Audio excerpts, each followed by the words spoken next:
ನಿಮ್ಮ ಕಸ್ಟಡಿಯಿಂದ ಇಷ್ಟು ಪ್ರಮಾಣದ MDMA ಸಿಕ್ತೋ ಇಲ್ಲ? ಇದು ಪ್ರಕರಣ ಸುಳ್ಳಾಗಿ ನಿಮ್ಮ ವಿರುದ್ಧ ಕೇಸ್ ಹಾಕಿದ್ದಾರೆ ಅಂದ್ರೆ 19.85 ಗ್ರಾಮ್ಸ್ ಯಾಕೆ ಇಡ್ತಾರೆ, ಇಂಪ್ಲಾಂಟ್ ಮಾಡ್ತಾರೆ MDMA ನ? ಅಷ್ಟೊಂದು ಯಾಕೆ ಇಡ್ತಾರ್ರಿ ವಕೀಲ್ರೆ? ಸಮಾಜದ ಸ್ವಾಸ್ಥ್ಯವನ್ನ ಹಾಳು ಮಾಡ್ತಕ್ಕಂಥ ಪ್ರಕರಣಗಳಿದು, ಗೊತ್ತಾಯ್ತಲ್ಲ? ಇದಿಷ್ಟಕ್ಕೆ ನಿಲ್ಲೋದಿಲ್ಲ. ಇದನ್ನ ಸೇವಿಸಿದಂತ ವ್ಯಕ್ತಿ ತನ್ನ ಮಾನಸಿಕ ಸ್ಥಿಮಿತವನ್ನ ಕಳ್ಕೊಂಡಿರ್ತಾನೆ. ಆ ಸಂದರ್ಭದಲ್ಲಿ ಇನ್ನು ಹಲವಾರು ಅಪರಾಧಗಳನ್ನ ಮಾಡುವಂತ ಸಂದರ್ಭಗಳಿರುತ್ತೆ. ಆದ್ರಿಂದ ಬೇರೆ ಪ್ರಕರಣಗಳಲ್ಲಿ ಒಳ್ಳೆ ಚೆನ್ನಾಗಾಯ್ತಲ್ಲ, ಅವನೇ ಹೇಳಿದನಲ್ಲ 7-8 ಸತಿ ಇದನ್ನೆಲ್ಲ ಮಾಡ್ಕೊಂಡು ತಗೊಂಡ್ ಬಂದ್ಬಿಟ್ಟಿದೀವಿ, ಇವತ್ ನನ್ ಗ್ರಾಚಾರ ಕೆಟ್ಟೋಗಿತ್ತು, ಸಿಕ್ಕಾಕೊಂಬಿಟ್ಟೆ ಅಂತ. ಆಯ್ತು ವಕೀಲ್ರೆ, ಅವ್ರು ಯಾವಾಗೋ ಹೋದ್ರು, ಟೈಮಿಂಗ್ಸ್ ಎಲ್ಲ ವ್ಯತ್ಯಾಸ ಇದೆ. ಅವ್ರು ಹೇಳಿದಕ್ಕೂ ನಿಮ್ಮ ಕಸ್ಟಡಿಯಿಂದ ಇಷ್ಟು ಪ್ರಮಾಣದ MDMA ಸಿಕ್ತೋ ಇಲ್ವೋ ಅಂತ ಕೇಳ್ತಾ ಹೇಳಿದಾರಲ್ಲ. ನೋ ಅಬಕಾರಿ ಉಪಾಧ್ಯಕ್ಷರು ಸಲ್ಲಿಸಿದ್ದು ಅನುಮತಿಸಿದೆ ಎಂದು ತಿಳಿಸಿದ ನಂತರ ಶೋಧಿಸುವಂತೆ ಸೂಚಿಸಿದರು. ನಂತರ ಸಿಬ್ಬಂದಿಗಳು ಆತನನ್ನು ಶೋಧನೆ ಮಾಡಿದ್ದು ಆತನು ಧರಿಸಿದ್ದ ಕಪ್ಪು ಬಣ್ಣದ ಪ್ಯಾಂಟ್ ಬಲಗಡೆ ಜೇಬಿನಲ್ಲಿ ಬಿಳಿ ಬಣ್ಣದ ಕಲ್ಲು ಸಕ್ಕರೆ ಅಂತಿದ್ದ ವಸ್ತು ಒಂದು ಇರುವುದು ಕಂಡು ಬಂದಿರುತ್ತದೆ. ದ್ವಿಚಕ್ರ ವಾಹನವನ್ನು ಪರಿಶೀಲಿಸಿದಾಗ ನಂತರ ವಾಹನವನ್ನು ಶೋಧಿಸಲಾಗಿ ಯಾವುದೇ ಪದಾರ್ಥ ಪತ್ತೆ ಆಗಿರುವುದಿಲ್ಲ. ಇವ್ರು ಹೋದ್ವಾಗ ಯಾರೋ ಒಬ್ರು ಓಡಾಡ್ತಿದ್ರೆ ಅವನು ರನ್ನವೇ ಆಗ್ಲಿಲ್ಲ. ಯೂನಿಫಾರ್ಮ್ ಅಲ್ಲಿ ಹೋಗಿದ್ರೆ ರನ್ನವೇನೆ. ಅದೆಲ್ಲ ಬೇಡ, ಒಂದ್ ನಿಮಿಷ ಕೇಳಿ. ಮ್ಯಾಂಡೇಟರಿ ಪ್ರಾವಿಷನ್ ಎಲ್ಲ ಇದೆ, ಸುಪ್ರೀಂ ಕೋರ್ಟ್ ಎಲ್ಲ ಹೇಳಿದ್ದಾರೆ, ಅದನ್ನೆಲ್ಲ ನೋಡ್ಲಾಗಿದೆ. ಎಲ್ಲಾ ಮ್ಯಾಂಡೇಟರಿ ಪ್ರಾವಿಷನ್ ಬರೀಬೇಕಾದೆಲ್ಲ ಇವ್ರು ಕರೆಕ್ಟ್ ಆಗಿ ಬರ್ಕೊಂಡಿದ್ದಾರೆ. ವಾರೆಂಟ್ ತಗೊಳ್ಳಕ್ ಟೈಮ್ ಇರ್ಲಿಲ್ಲ, ಅದಕ್ಕೆ ಗೆಸ್ಟೆಡ್ ಆಫೀಸರ್ನ ಕರ್ಕೊಂಡು ಹೋಗಿದ್ವಿ. ನನ್ ಮುಖಾಂತರ ಶೋಧಿಸ್ಕೋತೀವೋ ಗೆಸ್ಟೆಡ್ ಆಫೀಸರ್ ಮುಖಾಂತರ ಶೋಧಿಸ್ಕೋತೀವಿ ಅಂತ ಕೇಳಿದ್ಯಾ ಅಂತೆಲ್ಲ ರಿಕ್ವೈರ್ಮೆಂಟ್ ಆಗಿದೆ.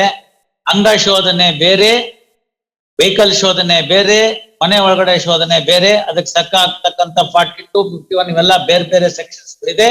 ಅದರಲ್ಲಿ ಇದೆಲ್ಲ ಕಂಪ್ಲೈ ಆಗಿದೆ. ಪಬ್ಲಿಕ್ ಪ್ಲೇಸ್ ಅಲ್ಲಿ ಹಿಡಿದಿದ್ದಾರೆ. There is no question of implanting. It is found from his pant pocket. ಒಂದು ವೇಳೆ ನೀವು ಹೇಳೋ ತರ ಇದು ಪ್ರಕರಣ ಸುಳ್ಳಾಗಿ ನಿಮ್ಮ ವಿರುದ್ಧ ಕೇಸ್ ಹಾಕಿದ್ದಾರೆ ಅಂದ್ರೆ 19.85 ಗ್ರಾಮ್ಸ್ ಯಾಕೆ ಇಡ್ತಾರೆ, ಇಂಪ್ಲಾಂಟ್ ಮಾಡ್ತಾರೆ MDMA ನ? ಅಷ್ಟೊಂದು ಯಾಕೆ ಇಡ್ತಾರ್ರಿ? ಕೂಡ ಅಲ್ಲ, ಅವನು ಕಲಬೆರಕೆ ಅಲ್ಲ, ಪ್ಯೂರ್ 19.85. ಅದನ್ನ ತಗೊಂಡ್ಬಂದ್ಬಿಟ್ಟು ಅಕ್ಕಿ ಹಿಟ್ಟು, ಮೈದಾ ಹಿಟ್ಟು, ಸೇಮೆ ಸುಣ್ಣದ ಪುಡ ಎಲ್ಲ ಸೇರಿಸಿ ಆಮೇಲೆ ಇಷ್ಟಿಷ್ಟು ಜನಕ್ಕೆ ಇಷ್ಟಿಷ್ಟು ಮಾರೋದು ಅಂತ. ಇದು ಪ್ಯೂರು ವಕೀಲ್ರೆ. ಸಮಾಜದ ಸ್ವಾಸ್ಥ್ಯವನ್ನ ಹಾಳು ಮಾಡ್ತಕ್ಕಂಥ ಪ್ರಕರಣಗಳಿದು, ಗೊತ್ತಾಯ್ತಲ್ಲ? ಇದಿಷ್ಟಕ್ಕೆ ನಿಲ್ಲೋದಿಲ್ಲ. ಇದನ್ನ ಸೇವಿಸಿದಂತ ವ್ಯಕ್ತಿ ತನ್ನ ಮಾನಸಿಕ ಸ್ಥಿಮಿತವನ್ನ ಕಳ್ಕೊಂಡಿರ್ತಾನೆ. ಆ ಸಂದರ್ಭದಲ್ಲಿ ಇನ್ನು ಹಲವಾರು ಅಪರಾಧಗಳನ್ನ ಮಾಡುವಂತ ಸಂದರ್ಭಗಳಿರುತ್ತೆ. ಆದ್ರಿಂದ ಬೇರೆ ಪ್ರಕರಣಗಳಲ್ಲಿ ಒಳ್ಳೆ ಚೆನ್ನಾಗಾಯ್ತಲ್ಲ, ಅವನೇ ಹೇಳಿದನಲ್ಲ 7-8 ಸತಿ ಇದನ್ನೆಲ್ಲ ಮಾಡ್ಕೊಂಡು ತಗೊಂಡ್ ಬಂದ್ಬಿಟ್ಟಿದೀವಿ, ಇವತ್ ನನ್ ಗ್ರಾಚಾರ ಕೆಟ್ಟೋಗಿತ್ತು, ಸಿಕ್ಕಾಕೊಂಬಿಟ್ಟೆ ಅಂತ. ಅಷ್ಟೇ. ಆಂಟಿಸಿಡೆಂಟ್ ಏನ್ ಬಂತು ಅಲ್ಲಿ? ತಾವು 37 ಓದ್ಬೇಕಲ್ಲ, ಈಗ ಅದನ್ನ ಓದಿ. ತಾವು 37 ಓದಿ, ಸೆಕ್ಷನ್ 37 ನೋಡಿ. ಶಾಸನಕರ್ತರು, the legislatures have not included section 37 just like that. You see the section 37. An accused who is facing a trial under 302 will have the label of innocent as per the provisions of the constitutions. Aita? Whereas a person who is accused of an offense under NDPS, especially commercial quantity, is not supposed to be treated as innocent. See the word 37 wordings nodi. One ನಿಮಿಷ ಅಲ್ಲಿರೋದೇನು? No person, ಯಾರಿಗೂ ಕೂಡ ಇಂತಹ ಪ್ರಕರಣಗಳಿದ್ದು commercial quantity ಹೊಂದಿರತಕ್ಕಂಥ ವ್ಯಕ್ತಿಗೆ bale ಕೊಡಬೇಡ ಅಂತ ಹೇಳಿದೆ, ಕೊಡು ಅಂತ ಹೇಳಿಲ್ಲ. So what is the mandate? Mandate is jail is the rule, bail is an exception. Unlike IPC offense where bail is the rule, jail is an exception. ಏನ್ ಬರ್ದಿದ್ದೀರಿ ನೀವು? ಐ ಆಮ್ ಇನ್ನೋಸೆಂಟ್ ಅಂತ ಬರ್ದಿದ್ದೀರಿ. Kindly see your bail ground. I am innocent of the offense alleged anta. That label is not there for you. That is for the accused who is facing IPC offense, charge under IPC, not under NDPS, with that too with the commercial quantity. ಓದಿ bale ground. ಅದಕ್ಕೆ ನಾವು ಕೇಳಿದ್ವಿ 37 bale draft ಮಾಡೋ ಮೆಥಡೇ ಬೇರೆ. ನೀವು ಒಳ್ಳೆ IPC offence ಬರ್ದಂಗ್ ಬರ್ಕೊಂಬಂದ್ಬಿಟ್ಟಿದ್ದೀರಿ. ಇಷ್ಟೆಲ್ಲ circus ಮಾಡಿದ್ದೆ ಅದಕ್ಕೋಸ್ಕರ ಅಷ್ಟೇ, ಓದ್ಸೋದಿಕ್ಕೆ. ನಿಮ್ಗೆ ಗೊತ್ತಾಯ್ತಲ್ಲ? 17ರಲ್ಲಿ ನೀವೇ ಬರ್ಕೊಂಡಿದ್ದೀರಿ. ಅದಕ್ಕೇನ್ ಬರ್ದಿದ್ದೀರಿ ನೋಡಿ, ಏನಂತ ಬರ್ದಿದ್ದೀರಿ?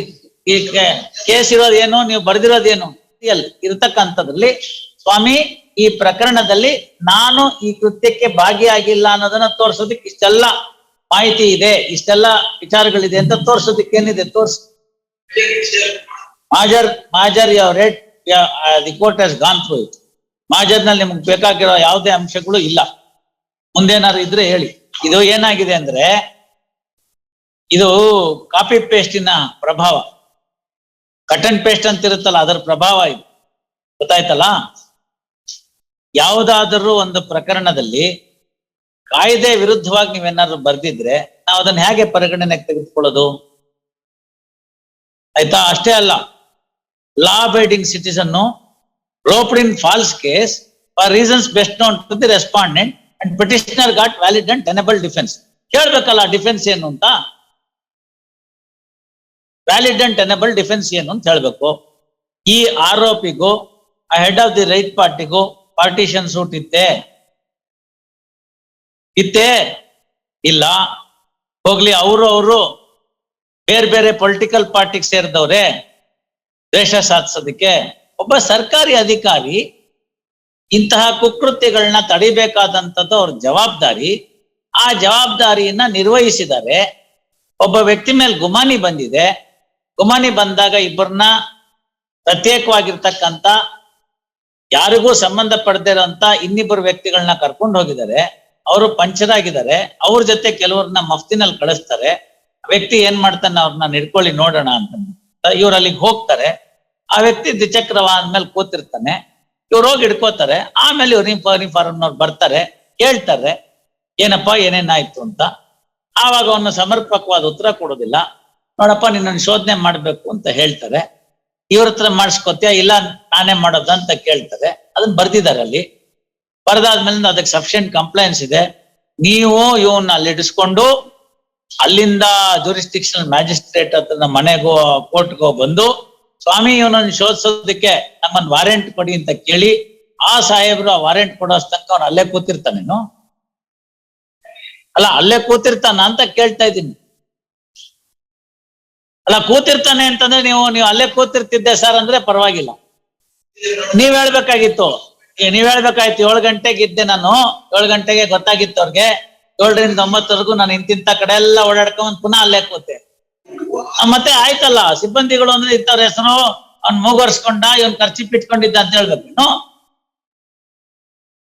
S, there ends the matter. ಬರ್ಕೊಳ್ಳಿ ಹಾರ್ಡ್. ಇದೇನ್ರಿ, who is the iOS?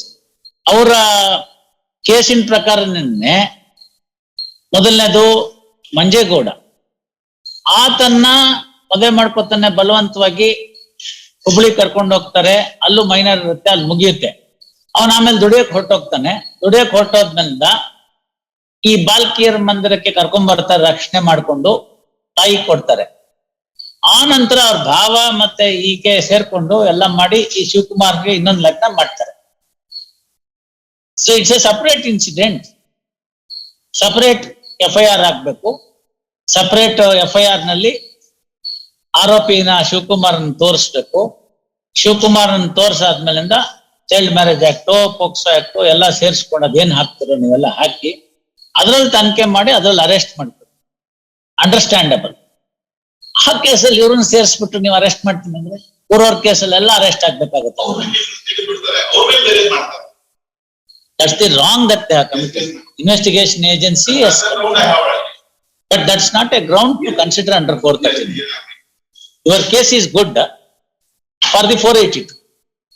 But he thinks that's the only issue. No, that's why I said, that's why, no, rightly or wrongly you are in custody in a particular crime, but that crime itself should not be proceeded as against you andre Quorum lies elsewhere. That's all I said.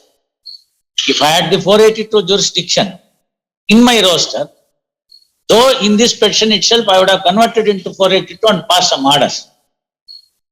But that jurisdiction lies with another judge of this court. No, it's incorrect. Usurping the jurisdiction over somebody else's. It's incorrect. That's why I said I leave that liberty. ಮಾಡಿ ನೀವು ಅವ್ರಿಗೆ ಹೇಳಿ ಅಯ್ಯೋಗೆ ತಪ್ಪಾಗತ್ತದು illegal custody ಅದು. ನಮ್ಮ YouTube ಚಾನಲನ್ನು subscribe ಮಾಡಿ ಹಾಗೂ Facebook ಮತ್ತು ಇನ್ಸ್ಟಾಗ್ರಾಮನ್ನು ಫಾಲೋ ಮಾಡಿ.